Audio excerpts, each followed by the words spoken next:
Hello student, कैसे हैं आप सब। एक बार पुनः आप सभी का आपके अपने चैनल सी कोचिंग क्लासेस पर स्वागत है। क्लास 12 फिजिक्स एनसीईआरटी चैप्टर 9 में आज एक महत्वपूर्ण टॉपिक है उत्तल दर्पण के लिए वक्रता, त्रिज्या और फोकस दूरी में संबंध स्थापित कीजिए।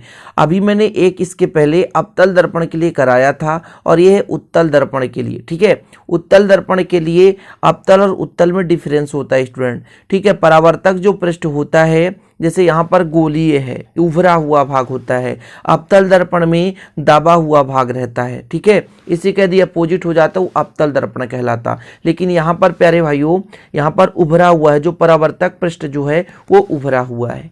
ठीक, तो सबसे पहले आपको क्या करना है, इसको थोड़ा डायग्राम के माध्यम से समझना है कि माना आपके पास एक एक्स वाई क्या है, उत्तल दर्पण है।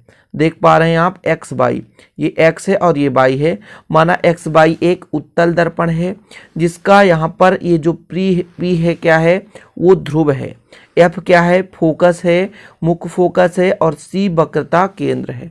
इतना आप लोग लिख पाओगे कि माना एक्स वाई एक उत्तल दर्पण है जिसका पी ध्रुव है, सी वक्रता केंद्र तथा एफ मुख्य फोकस है। ठीक है ना, इतना लिख लोगे। अब मुख्य अक्ष के समांतर प्रकाश किरण ए बी किस पर, मान लीजिए उत्तल दर्पण पर आपतित होती है। कहाँ पर आपतित होती है, बिंदु बी पर। और स्टूडेंट परावर्तन के पश्चात ये किधर, बी एम दिशा पे चली जाती है। अब इसका ये जो बी एन है ये अभिलंब है, जिसको पीछे बढ़ाने पर सी पर मिलती है। सी मतलब आपका वक्रता केंद्र पर, और यदि इसको पीछे बनाए तो फोकस पर। चूंकि आप लोगों को पता है परावर्तन के पश्चात है ना, जिस बिंदु पर मिलती है, मुख्य अक्ष के जिस बिंदु पर मिलती है उसे फोकस कहते हैं, यानी मुख्य अक्ष के जिस बिंदु से होकर जाती है। हालांकि ये परावर्तित तो उल्टा दिशा पे हो गई, लेकिन इसको पीछे बढ़ाने पर जहाँ पर प्रतिच्छेद करती है वही उसका मुख्य फोकस हो गया, मतलब आती हुई प्रतीत होती है। फिर से एक बार माना कि माना एक्स वाई क्या है, उत्तल दर्पण है। माना एक्स वाई क्या स्टूडेंट, उत्तल दर्पण है। पी जिसका ध्रुव है, एफ मुख्य फोकस और सी वक्रता केंद्र है। मुख्य अक्ष के समांतर आती हुई प्रकाश किरण ए बी है जो परावर्तन के पश्चात बी एम दिशा पे चली जाती है। इसे पीछे बढ़ाने पर एफ पर से होकर जाती है, मतलब एफ से आती हुई प्रतीत होती है, अर्थात मुख्य फोकस से आती हुई प्रतीत होती है। यहाँ पर मैं यदि कहूँ तो ये आपतन कोण है, ये अपवर्तन कोण है। स्टूडेंट ये बीच का जो भाग है वो है अभिलंब। अभिलंब क्योंकि आपतित किरण, परावर्तित किरण और अभिलंब के तल तीनों एक ही बिंदु पर स्थित होते हैं। ये आपतन कोण और अपवर्तन कोण हमेशा बराबर होता है। समझ पा रहे हैं। अब मैं कह दूंगा आपको कि यहाँ से भी कह दूं कि बी एफ को है ना, या सी को बी तक हमने मिलाया। ठीक, तो चलिए शुरू करते हैं। लिखना कैसे कैसे है थोड़ा सा यहाँ पर समझिए कि माना एक्स वाई एक उत्तल दर्पण है, पी उसका ध्रुव है, सी वक्रता केंद्र है तथा एफ मुख्य फोकस है। यहाँ पर लिख लेना। किरण ए बी उसके मुख्य अक्ष के समांतर आपतित होती है, बी एम दिशा में परिवर्तित हो जाती है। यह किरण मुख्य अक्ष से आती हुई प्रतीत होती है। इतना क्लियर हो जाएगा स्टूडेंट, इतना समझ गए। अब मैं आगे बताया कि सी बी को मिलाइए। सी को किससे मिला दिया हमने, बी से मिलाया।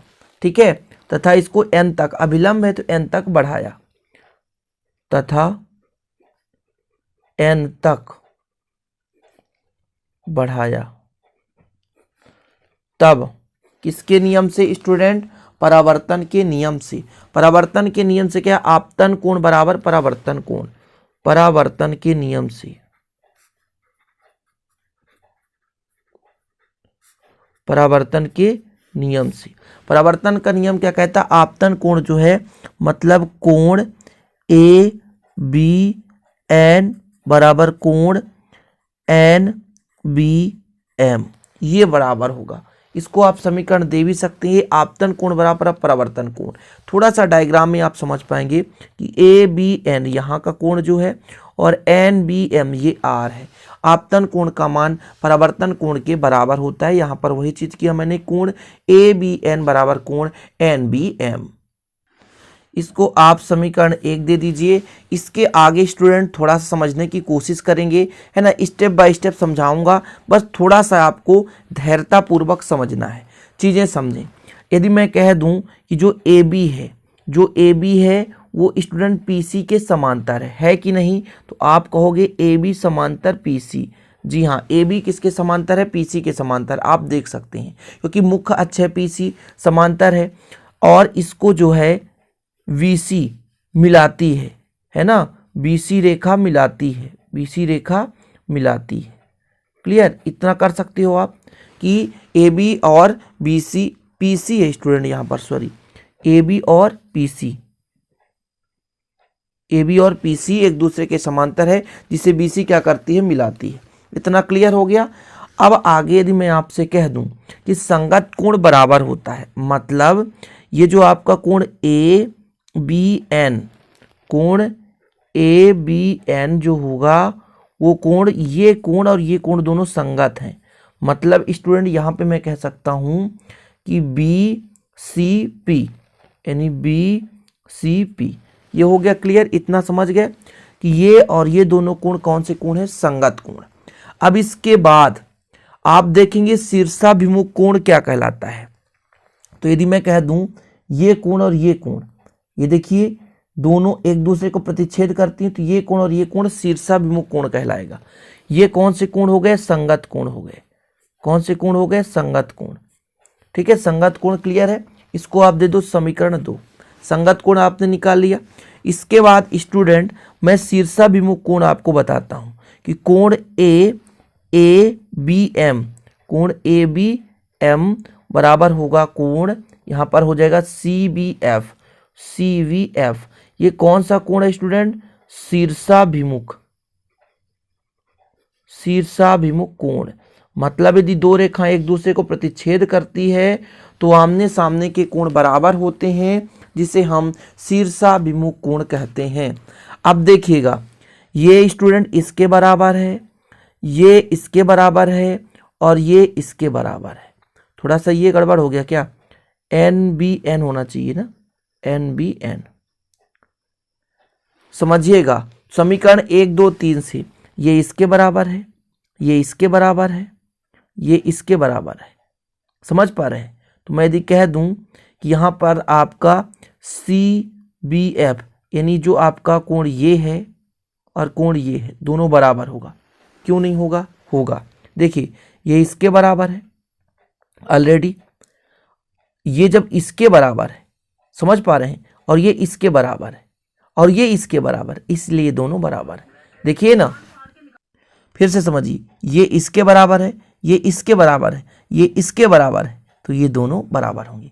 फिर से समझिए, ये जो कोण संगत कोण है, ये परावर्तन कोण है, ये एकांतर कोण है, मतलब ये भी आपस में बराबर होंगे। तो समीकरण 1 2 3 तीनों से मिलाकर आपको सिंपल तरीके से लिख देना है।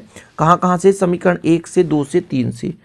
समीकरण 1 2 व 3 से, समीकरण 1 2 व 3 से जो आपका यहाँ पे सी जो कोण है और जो बी कोण है वो बराबर होगा।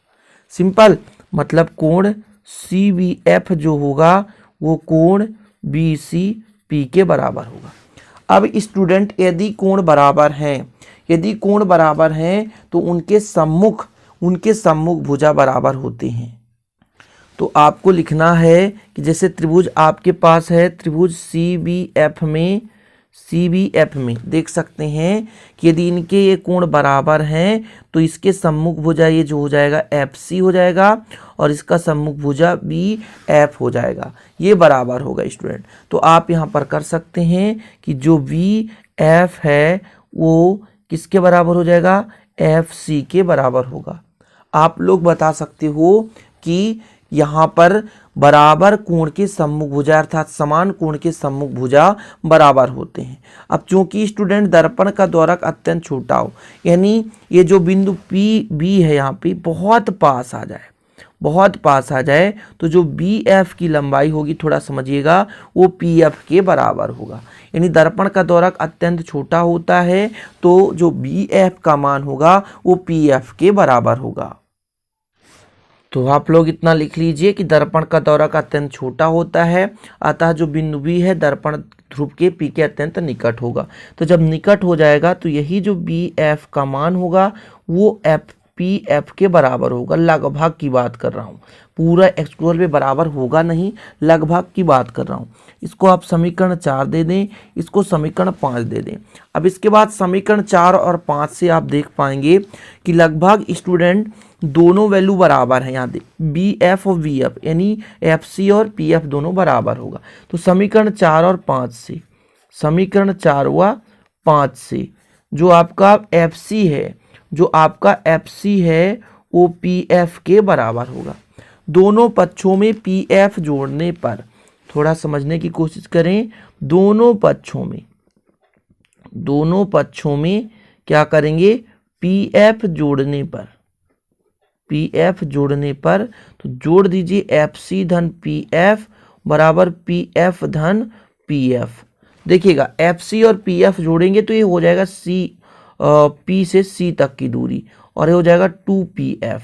इसका जो वैल्यू होगा स्टूडेंट, पीसी का मान होगा, क्योंकि यहाँ पर मैं बता देता हूँ, क्योंकि पीसी का जो मान होगा वो प्लस आर होगा, वो प्लस आर होगा, वो दर्पण की वक्रता त्रिज्या है, वक्रता त्रिज्या है, क्या है, दर्पण की वक्रता त्रिज्या है, ठीक है। और जो आपका पी एफ का मान होगा वो प्लस एफ होगा, वो दर्पण की फोकस दूरी है, दर्पण की फोकस दूरी। अभी मैं डायग्राम से भी बताऊंगा, चिंता करने की जरूरत नहीं है, बस यहाँ पे वैल्यू पुट करो और पहले आंसर लाओ। पीसी का मान एफ रख दो, यहाँ पर रख दो 2r। जी हाँ, ये आपका हो गया, सॉरी, पीसी का मान r होता है और ये 2f, ठीक है, 2f है ये। इसके जगह यदि मैं आपसे कहूँ f बराबर निकालो तो r/2, यही आपका फोकस दूरी और वक्रता त्रिज्या में संबंध हो गया।